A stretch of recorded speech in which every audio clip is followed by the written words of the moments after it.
Добар ден, почитувани гледачи. Ја следите програмата на ТВМ телевизија. ТВМ телевизија продолжува со реализацијата на емисиите во кои што вршиме бесплатно представување на носителите на советнички листи за локалните избори 2021 година. Некаде сме на половина на предизборната кампања. Гостин денеска во студиото на ТВМ телевизија е носителот на листа од партијата Единствена Македонија, господинот Владо Сукловски. Мене ми останува да му се заблагодарам за прифатената покана и за учеството во емисија. Добар ден, добредојавте во ТВМ телевизија. Добар ден, мило ми е што после подолго време сум гостин на вашата телевизија, која посебно ја ценам. Прво да ги поздравам гледачите и сите граѓани и на Охрид и на Македонија.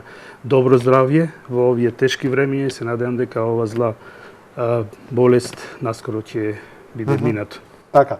Господине Сукловски, овие избори, како изборите парламентарни во 2020 година, се одвиваат за време на пандемија, нешто со што не се имавме последните 100 години и повеќе сретнато, барем како човештво. Како ја водите кампањата, која ви е целна група и да објасните малку повеќе, станува збор за Сдружение на граѓани? Да, во секој случај тешки околности се, но како е, така е. И парламентарните избори минатата година беа во исти услови, па мислам дека и овие ќе поминат фер и дека ќе нема никакви проблеми. Секако дека нашата целна група е сите граѓани на Охрид. Затоа и наша програма, што имаме изработена, е сублимат на неколку месечни контакти со граѓаните на општина Охрид и граѓанките. И во разговор со нив, ние ги слушнаме нивните проблеми, ни дава и доста и предлози за излезни решенија, така да, како што реков, тоа е сублимат. Иначе, во нашата програма имаме третирано неколку поважни теми, пред се туризмот и локалниот развој за Охрид, пошто нормално во Прилеп ќе разборувате за тутун, во Охрид ќе разборуваме за туризам. Образование и здравство, која во последни неколку години има стварно проблеми што се случуваат со оваа пандемија, ги видовме и значи и проблемите што биле во здравство излегаа на површина, а полека се решаваат и тие проблеми, мислам дека во ќе биде. Земјоделството и стоčarството е многу важна исто така, со оглед дека имаме за нив посебни програми. Во натамошниот значи тек на разговор ќе го објасниме. Спортот и културата исто така е многу важен за Охрид, со оглед дека Охрид јас веќе имам минатите години донесов и спортска екипа мачо од Шабац. Уредничката на вашата на телевизија имаше и интервју со Ивица Кралј во Аквариус, кој беше добро примен. Исто така во однос на спортот, мислам дека се запоставени тие автохтони спортови, како едрење, пливање, ватерпол, во кои Охрид беше препознат дури и во бивша Југославија. Урбанизмот и заштита на животна средина, многу малку знае дека за животната средина е еден од најважните услови што Македонија треба генерално да ги исполнит за влез во Европската унија. Полицијата и локалната заедница исто така, мислам дека последните неколку години сме сведоци на бројни проблеми за време на летните одмори. Поддршка и ефикасна превенција во борба против корупцијата, тоа е то, грижа за ранливите група граѓани и соработка на локалната власт со дијаспората, што ја нема во другите програми, а знаеме дека голем број од граѓаните на Охрид има своји роднини во странство, од кои добиваат значи финансиски средства и кои е значајна помош на стопанството на Охрид. За дирнеме во сите овие што ги набрававте точки од вашата програма, да си започнеме со ред и самите кажавте на самиот почеток, локалниот економски развој е многу важен момент, нешто на што сите партии се осврнуваат и самите кажавте, Охрид нема тешка индустрија, нема тутун, меѓутоа има мали бизниси, средни предпријатија, мали предпријатија, туризам и гостителство, што вие како партија ќе направите во насока на подобрување на економската клима и на развојот? Значи, како што и самите претходно спомнавте, ние сме граѓанска советничка листа, затоа и стои носите на советничка листа на општина, граѓанска листа зависно од граѓаните на Охрид. Значи ние нормално го искористивме, значи печатот на Единствена Македонија, нормално имаме добри односи не само со Единствена Македонија, и со другите партии без разлика од која провиненција е, со оглед дека ние имаме поддржувачи од сите партии кои се незадоволни од една и друга причина, така да ние настапуваме како граѓанска листа и така и стои дефинитивно, значи и членовите се од различни провиненции, некои не се партиски, некои се партиски, не на друга, трета и четврта без разлика. Така да, како што реков, за Охрид можеме да разговараме пред се за туризмот. Една од најважните точки е во овие наши на флаерот 10 охридски заповеди, значи символични, то се изведени они клучни таргети од нашата програма. Значи отворена канцеларијата на Агенција за промоција и поддршка на туризмот. Јас сум вработен во таа агенција, седиштето ни е во Скопје, во Струга имат гранка која се бави пред се со субвенциите. И мислам дека можда граѓаните не се запознаени, но идејата при формирање на оваа агенција за промоција и поддршка туризам беше да седиштето биде во Охрид. Но поради некои недоразбирања во тоа време во парламентот се одлучи да биде во Струга, а после со некои дај да нечем нечесни работи, беше од еден од бившите директори префрлена од Струга, седиште беше од Струга во Охрид, со оглед дека тој не беше охриѓанец и требаше да патува или да живее во Струга. Така да, тоа е минато.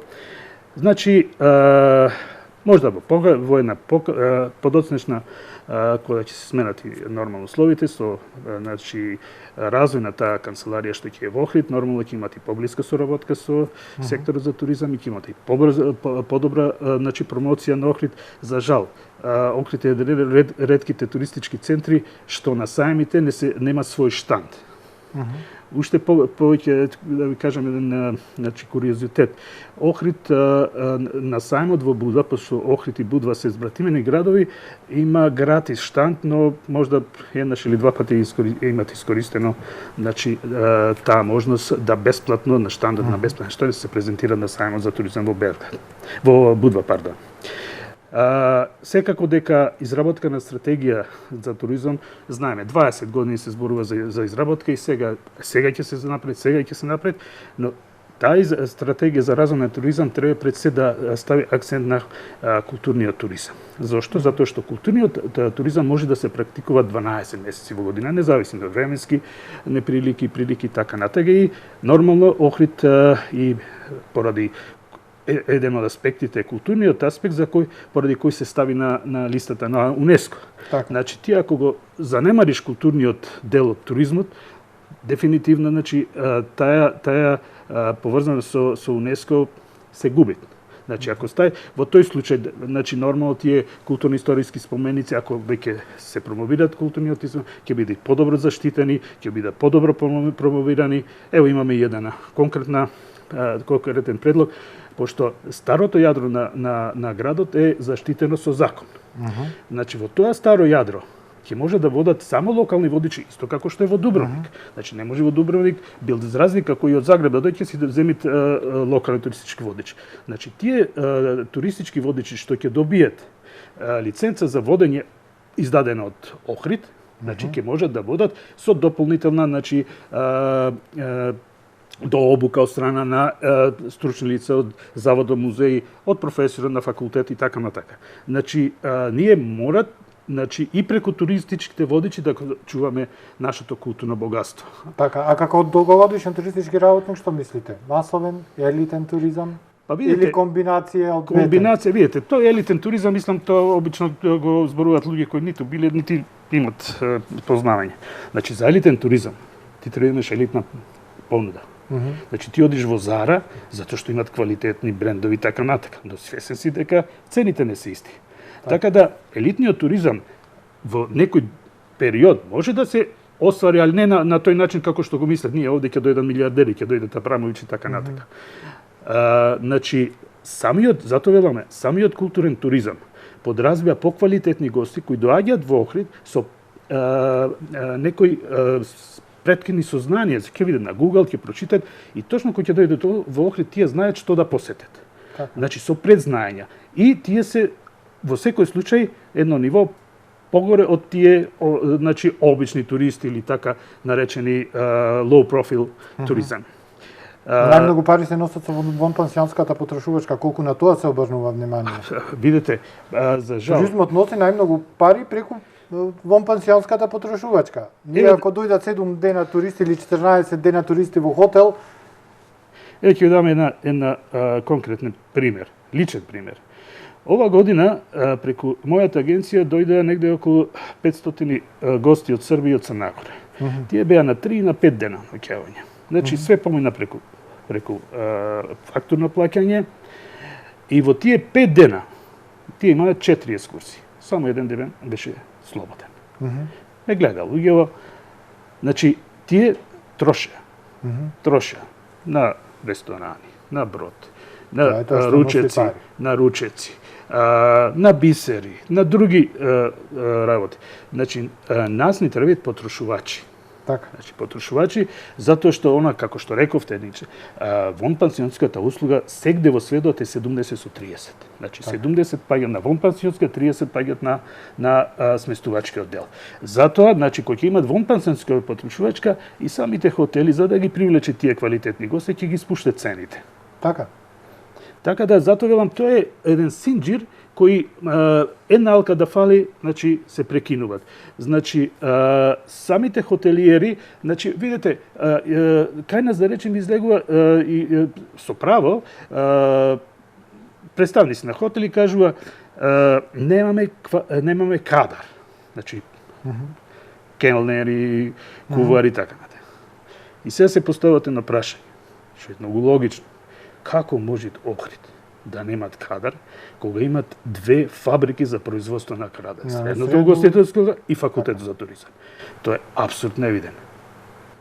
Се, како тој кадар да се задржи, те прашањето? Значи ти, ако немаш доволно работа, ти си принуден да ги земаш тие на време од 3 месеци додека вработени, да ги земаш на 3 месеци.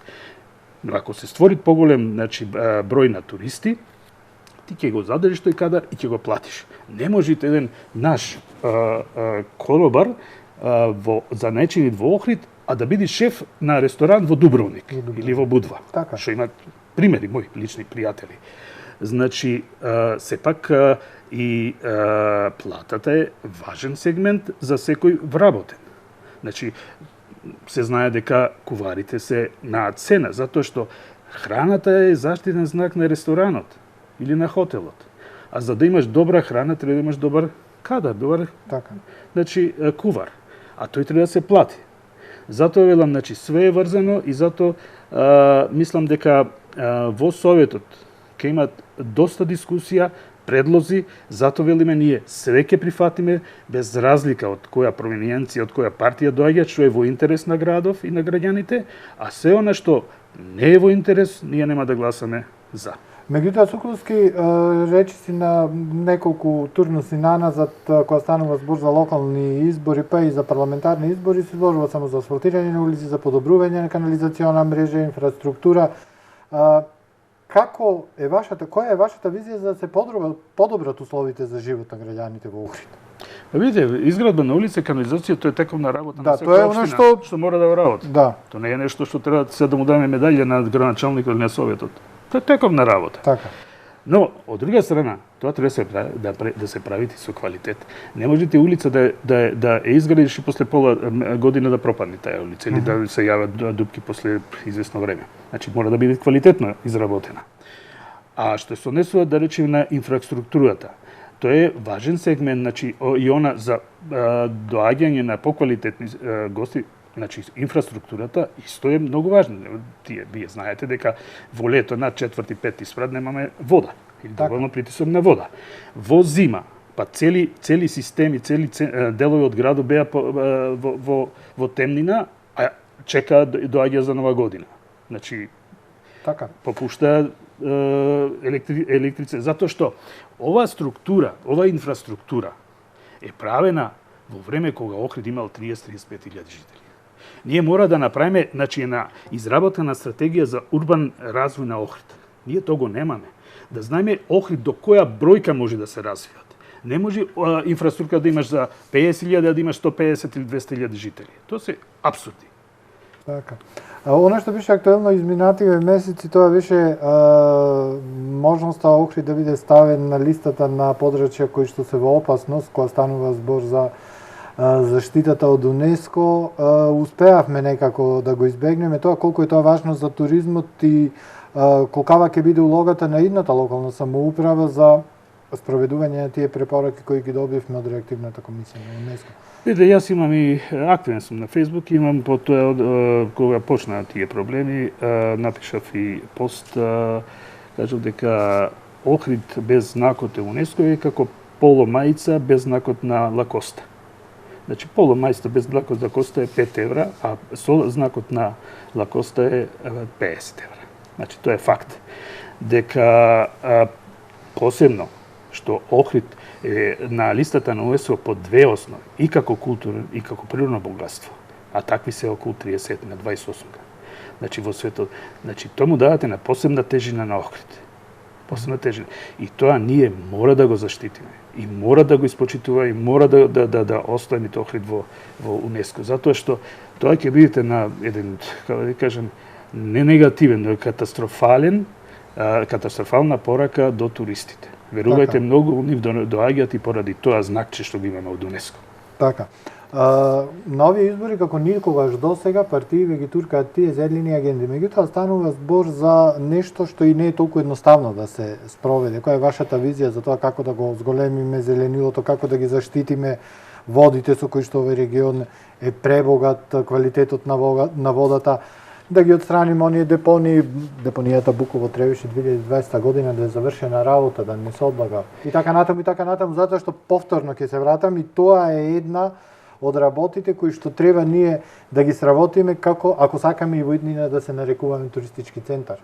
Во точка 8 овој Охридски заповеди, 10 Охридска заповеди е отворање посебен приемен, значи посебен инспекторат за еколошка и заштита на природата. Значи посебен инспекторат, не да е во склоп на локалниот инспектор, но посебен. Како независно тело. Како независно тело, зашто е начин затоа што видите, имате вие инспектори кои немаат право да пишуваат казни, само да прават пријава.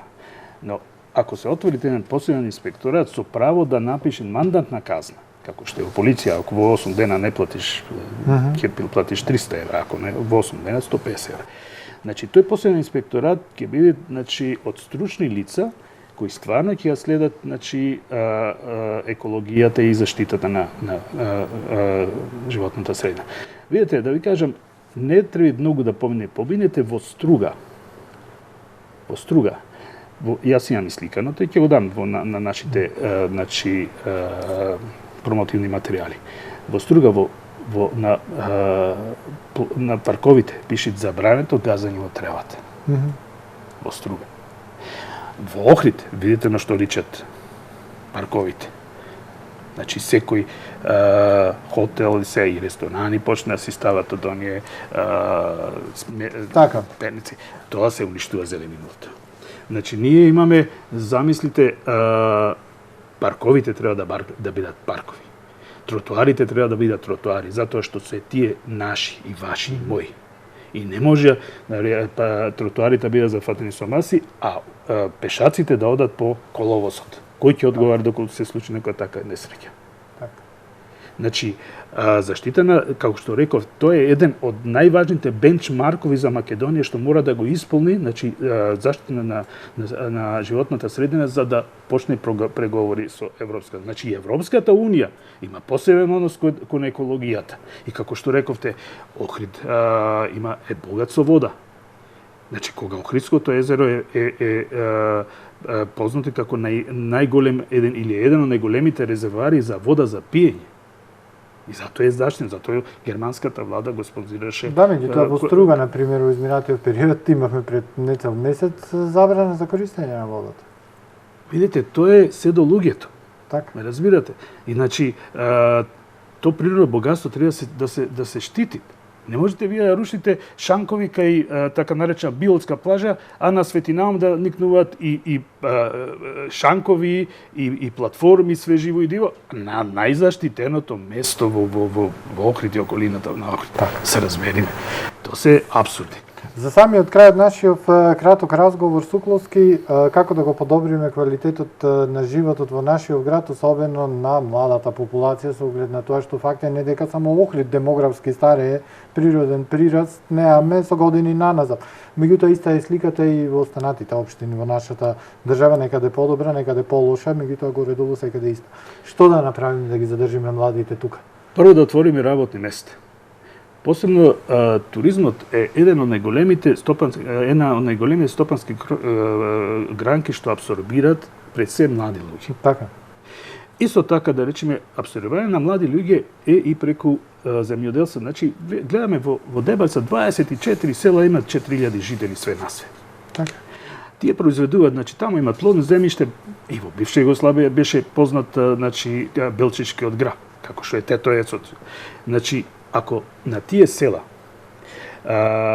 му се обезбеди откуп на нивното производство пред се од хотелиерите и рестораните во Охрид, значи, а тоа може да се дај, те се субвенционира. Хотел кој имат, да речеме, набавка на земјоделски производи, овошни производи, да се субвенцира, речеме, со ослободување од комунална такса. Тоа не е ништо чудно. Затоа што еден хотел има 10.000 квадрати, 5.000 му се значи употребни, 5.000 не му се функција, ама плаќа за 10.000. Во таа насока јас веќе стапив во контакт со еден странски инвеститор кој веќе имат во Македонија инвестирано откупен пункт за овошни производи. Сега разговараме да изгради тој исто така во Лесковец еден регионален откупен пункт за овошни производи кои ќе покријат да речеме Лесковец, Долна и Горна Лакочери и земјоделски производи кои ќе покријат значи Дебарца, општина Дебарца. Така да, ако имаш ти сигурен пласман на оно што го произведуваш, ќе инвестираш, и организиран настап на земјоделците од регионот, земјоделски задруги да се организираат откупни станици. Ние имаме повеќе сончеви денови на Острумица, а Острумица земаја пиперки патлиџави. Значи ќе има инвестирање, ќе се вратат младите луѓе. Зошто? Па нормално дека име таму наместо овде да висат без работа, таму имаат работа, ќе имаат и пари и така натаму. А со тоа хотелите, значи ќе имаат повеќе работа, пониски цени, зашто не пробнате, не може една салата 200 денари да ти даде. Зошто? Зашто кој е купи тој? Ако е. И затоа велам, значи све е тоа врзано како еден синџир и посебно тука сакам да нагласам дека во однос на спортот ние мораме значи да ги насочуваме младите луѓе во спортот и имаме исто една доста важна, например, следење и соузбивање на самиот почеток на деликвентни појави во основните и средните школи преку соодветна програма спроведена од стручни лица. Значи ти не можеш, тоа е она што викаат пободро да се спречи него да се лечи. Значи ти ако детето тргнало по лош пат, тешко да го вратиш назад или повеќе треба време. Но ако ги следиш ти во основните и средните училишта, тие деликвентни појави ќе ги примети стручни лица, ќе имаат нормално со нив посебна работа и на тој начин, значи голем дел од тоа младо поколение ќе биде пренасочено на прав пат. Така, мене ми останува господине Сукловски да ви се заблагодарам за учеството, да ви посакам успех до крајот на самава предизборна кампања и секако на денот на изборите. Ви благодарам, се најдам дека денот на изборите ќе биде празник за сите охриѓани, нека гласат за оние кои мислат дека најдобро ќе ги представуваат во Советот на општина, дека се најстручни, пошто мислам дека е време да во Советот влезат стручни лица за посебни, значи, области во животот. Ние рековме, зошто нашата листа е добра, затоа што на нашата листа значи имаме 23 кандидати кои во својот работен век имаат преку 500 години работно искуство. Тоа е сепак гаранција, сме се среќавале со проблеми, се среќаваме, сме ги решавали и ќе ги решаваме, тоа ќе правиме и во Советот на општина. Ви благодарам уште еднаш. Ви благодарам на вас. Вам, почитувани гледачи, ви благодарам за вниманието. Останете со програмата на ТВМ телевизија, следуваат интересни содржини.